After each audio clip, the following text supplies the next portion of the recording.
Sunday full vegetarian. Full vegetarian தான், முட்டை மட்டும் வெஜிடேரியனு. அதனால் எப்படி பார்த்தாலும் இது சொல்லுவாங்கல்ல, சோறு சோறு, குழம்பு குழம்பு, ரசம் ரசம், தயிர் தயிர்னு. அது உண்மையாகவே இன்றைக்கி நடந்துருச்சு. அதுவும் சண்டே அதுவுமா இந்தியா vs ஆஸ்திரேலியா மேட்ச் வேறு போயிட்டுருக்கு. அதுவும் சூப்பராக போயிட்டுருக்கு. பட் தோற்றுருமான்னு தெரியல, ஒரு டவுட்ஃபுல்லாக இருக்குது. பார்ப்போம் ஜெயிக்குதான்னு.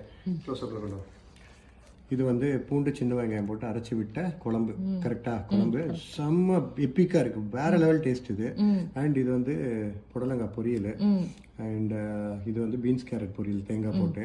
இந்த புடலங்காய் பொரியலில் வந்து ஏதோ ஆட் பண்ணுறீங்க லாஸ்ட்டாக, தேங்காய் காஞ்ச மிளகா போட்டு அரைச்சிட்டு கடைசியில் அது மேலே போட்டு கொஞ்சம் ரொம்ப நல்லா இருந்துச்சு. ரசம் லைட்டாக டேஸ்ட் பண்ணி பார்த்தேன். ரசம் பயங்கர சூப்பராக இருக்குது. ரசம் தயிர் தயிர் தயிர் தயிர் எதுவும் சொல்ல தேவையில்லை.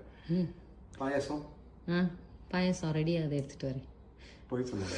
அப்புறம் என்ன இவ்வளோ செஞ்சதே பெருசு, இல்லை பாயசம் வேற இல்லை, ஒரு அப்பளம் இல்லை, பாயசம் இல்லை, அது மட்டும் மிஸ்ஸிங்க. பட் இது ரொம்ப டேஸ்டான ஆக்சுவலி கம்ப்ளீட் மீல். எனக்கு குழம்பு ரொம்ப பிடிச்சிருக்கு இன்னைக்கு, ரொம்ப சூப்பராக இருக்குது. தந்தான காமெடியில் சொன்னால எங்கடா வாங்கின சரக்கு தேன் மாதிரி இனிக்குது அப்படின்னு அந்த பாட்டில், அந்த மாதிரி குழம்பு தேன் மாதிரி இனிக்குது. சரியான டேஸ்ட், வேற லெவல் டேஸ்ட். புளிக்கு பதிலாக தேன் ஊற்றி பண்ண மாதிரி இருக்குது குழம்பு. சரியான டேஸ்ட் குழம்பு, ரொம்ப பிடிச்சிருக்கு எனக்கு. ரசமும் சான்ஸ் இல்லை, வேற லெவல் எப்பிக்காக இருக்குது. Eat well, stay healthy.